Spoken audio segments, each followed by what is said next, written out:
Okay, let's react to this. This is a post from Carlo Ople. Carlo Ople, I don't follow this page or this channel, but he speaks about online gambling and those celebrities, known people na nagpo-promote ng mga sugal na to. So let's listen to this and I think I'm gonna do some reaction afterwards. So let's go. Dear Ivana, By the way, I'm gonna pause sometimes to react. Dear Ivana, Vice Ganda at lahat ng mga celebrities, influencers nagpo-promote ng sugal. Ang tanong, magkano ang binayad sa inyo para sa integridad ninyo? So take note, paunang sabi niya is Dear Ivana, Vice Ganda at sa iba pang mga celebrity. So he is personally calling out those people. So let's be honest with one another. So nagsushoot lang kayo, linalagay lang yung mukha ninyo sa mga ads nila. Pagkatapos nun, sabihin nyo, naglalaro lang naman kayo or for fun lang to. At the same time, every month, you collect your 6 to 7 figure paycheck for endorsing and promoting gambling to your followers. Para sa inyo, endorsement deal lang siya. Pero alam niyo ba yung numero? Alam ba ninyo na 66... Well, for me, is it fair to call them out? I get the point na nitong ni Carlo Ople. I get his point calling them out because they are the celebrities, they are the known people, and yet they're promoting something bad. He's also stating percentages here, statistics about the effects of online gambling from normal people, from younger generations, mga bata, and he says here, ito, 66% of young Filipinos today are hooked on gambling. 66% of young Filipinos today are hooked on gambling.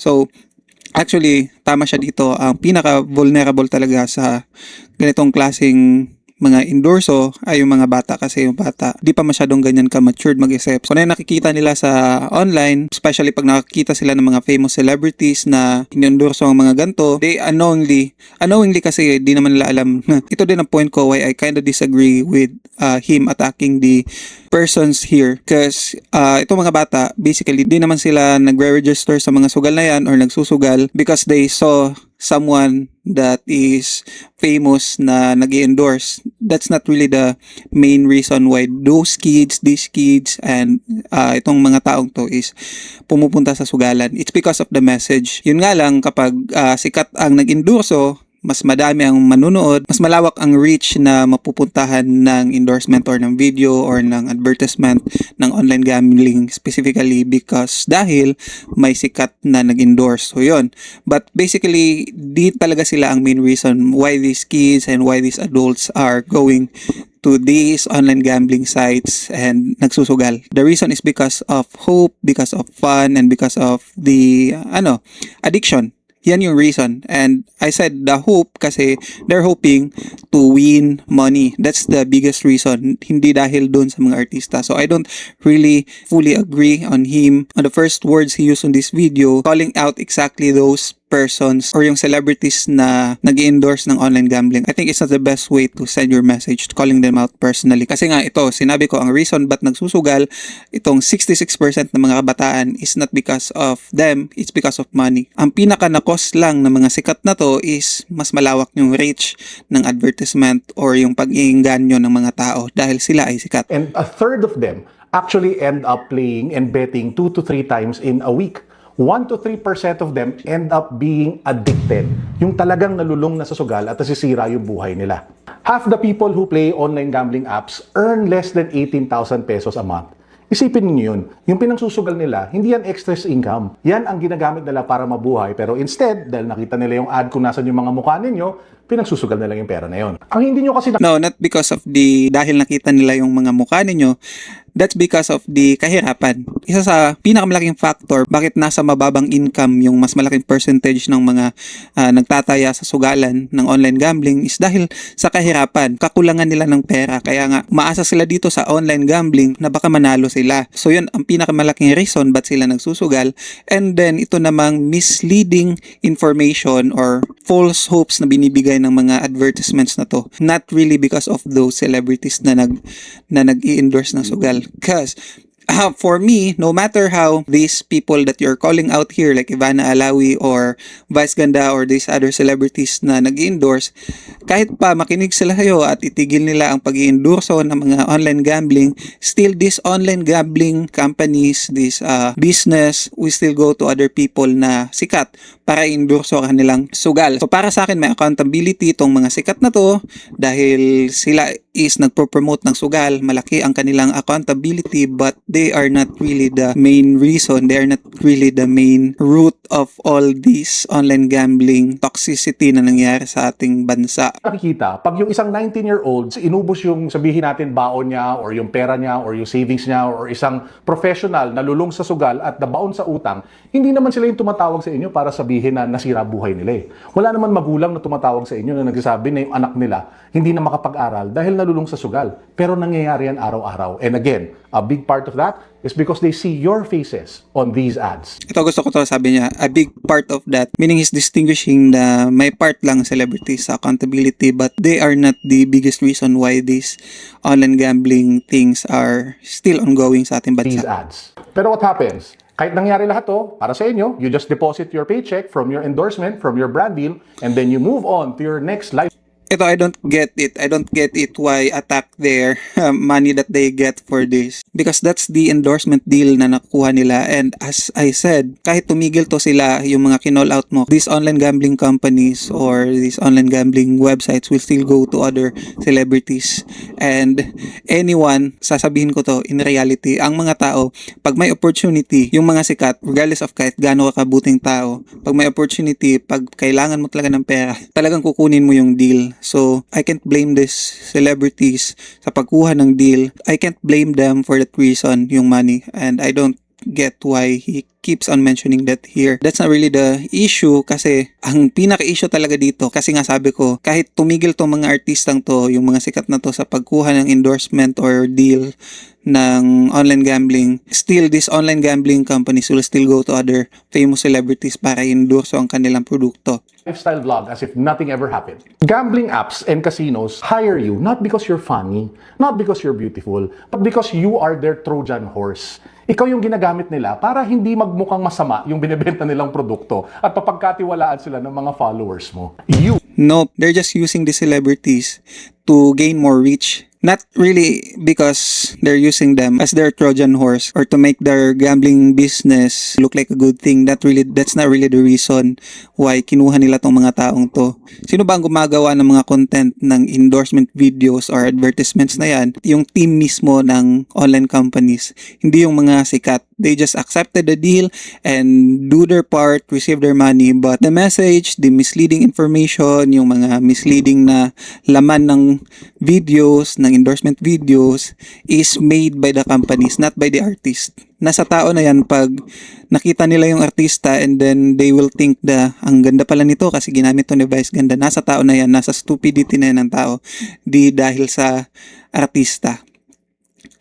Make addiction look like casual fun. You make addiction look like irresponsible gaming. You give a predator a very friendly, nice-looking face. Legal or illegal, PAGCOR license. I don't think so. I don't think Vice Ganda has a very nice looking face. Vice Ganda is known for his jokes na even dark humors niya. Yung image ng Vice Ganda hindi man talaga mabait. Or not, at the end of the day, ginagamit mo lang yan bilang isang legal shield para makatulog ka ng mas mahimbing sa gabi. Para hindi mo isipin yung consequences ng pinangyayari sa mga followers mo kung saan promote mo tong bagay na to. Influence is a privilege. It is a gift. And we should use it responsibly. Hindi para itulak ang mga followers natin into financial ruin. It's time we stop giving creators and celebrities a pass for promoting kasi. So he was talking about legal protection ng mga online gambling here. Ito yung root talaga ng issue eh. Itong legal system natin sa Pilipinas. At kahit saan. Pag-reach ng gambling sa online, dito talaga naging uncontrollable na. But sino yung may hawak ng control nito? Sino dapat ang may hawak ng control nito? Yung government bodies dapat na nagre-regulate ng gambling and betting something. So sila talaga ang pinaka-reason ba't lumala to. Well, as for the business owners, yung mga nagsimula ng online gambling na to, di talaga mawawala yan kasi that's the human trait. That's the tendency of human. Pag may opportunity, kukunin talaga nila. And the people or the government bodies who have made these opportunities for them open, sila yung talagang may kasalanan dito. Kasi it is a way to make money, and these online gambling companies who made these online gambling businesses, Kahit sino pa yan, kahit mawala yung mga gumawa niyan, normal people, napakadaming tao sa Pilipinas, napakadaming tao sa mundo. Kahit mawala yung mga gumawa ng online gambling na yan, there will still be people, they will start any form of business, and isa na dito includes online gambling kasi malaki ang pera dito. But those government bodies who made this possible, who made this open for them to do so, sila talagang may kasalanan dito. For example na lang, i-compare ko na lang ito sa pagnanakaw. Ang pagnanakaw, pwedeng gawin ng kahit sino yan. But why do, even though napakaraming tao sa Pilipinas, napaka-small lang ng percentage ng mga tao nagnanakaw talaga and patago pa. Bakit? Dahil bawal siya legally. Pag nagnakaw ka, makukulong ka, and morally bawal din siya. Ito dong online gambling is morally wrong, but the government is treating it like it's not. It's a game. It's just a game. It is morally wrong, but the government, the legal system is treating it okay. That's why these companies, these people will still continue to build one, will still continue to endorse one, establish one, tell people, play this game, because the system keeps them from running. So that's the issue. As I said, issue din ang mga nagsimula nito, yung mga taong kahit alam nilang masama, they still continue this business. Yung mga owners talaga nito, issue din sila kasi nga kapag may tendency kang magnakaw, talagang masama kang tao. So you can call these people masama kasi nagsimula sila ng business na to, but the government is making it okay for them to do so. That's why they keep opening it. Pag sabihin ko sa inyo, kapag nag-close lahat ng online gambling ngayong araw, for any reason possible, nag-close na lang bigla lahat ng online gambling companies, online gambling, or lahat ng gambling, form of gambling, nag-close bigla lahat. But the government or the legal system is not the cause. Yun, bigla lang nag-close lahat for some reason. Tingin mo, kinabukasan, walang magsisimula again ng online gambling? A lot of people will still continue to do or to create another form of online gambling, another form of gambling, kasi nga may opportunity dito. And the government and the legal system is making it open for that opportunity to be possible. So gusto ko tong last na sinabi niya. We call on PAGCOR as well as all regulatory, whatever government leaders to impose a full ban on the use of influencers and celebrities when it comes to promoting gambling as well as online casinos. It's time to put an end to this now. Yes, I agree with this. Iban ng PAGCOR or any other government bodies ang pag-promote ang endorsement ng online gambling. Iban. Pero yan lang ba dapat ang iban? Yan lang ba dapat? Kasi even if iban ang promotion ng online gambling using celebrities, sabihin na natin, di lang celebrities, kahit sino sa online, kahit sinong vlogger, kahit 1K followers lang sa Facebook, kahit iba ng ganong mga content creators sa pag-endorse ng online gambling, these gambling companies will still find a way to endorse their business sa iba't ibang paraan. This is not the only way to do this. The celebrities is just part of the cog. The celebrities doing this is just part of the system. But the main issue talaga is not just banning. I agree with this. Dapat i-ban, but not just banning the celebrities promoting. Literally, i-ban lahat ng gambling. Yan ang pinakasolusyon. But why do the government does not do this? I don't want to comment about that.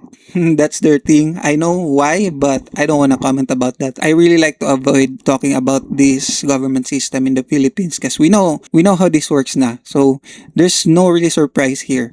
But I just want to tell you guys na ang pinaka dapat ipagbawal talaga is ang gambling. Gambling is not okay. It is morally wrong. It ruins a lot of lives. So yan ang pinaka dapat iban. Kaya dito kay Carlo Ople, napakagaling mo magsalita, napaka-eloquent, napakagaling ng message mo. I'd like to disagree sa pag-atake mo personally sa mga online creators or dun sa mga celebrities.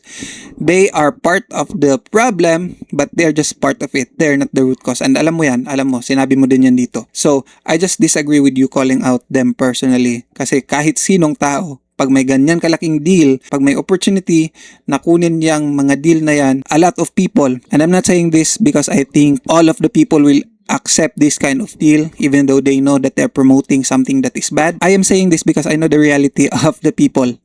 May mga tao talagang mag-a-accept ng ganitong klaseng deals kasi this is an opportunity to get money, and I'm not saying that this guys is bad because of getting that, and I also doesn't think that them accepting this kind of deal makes them bad people.